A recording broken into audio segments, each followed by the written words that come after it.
मिनट पर होंगी अब आपकी सारी डाउट सॉल्व, वो भी कुछ ही सेकंड्स में। जानिए कैसे।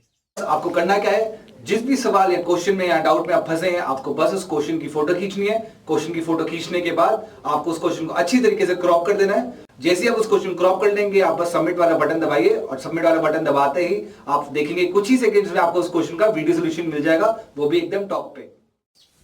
तो बस अब अपने इसी तरह कोई भी सब्जेक्ट का डाउट क्लियर कर सकते हो, जैसे कि फिजिक्स, केमिस्ट्री, मैथ, बायोलॉजी, वो भी कुछ ही सेकंड्स में। तो याद रहे, डाउट हो तो डाउट ना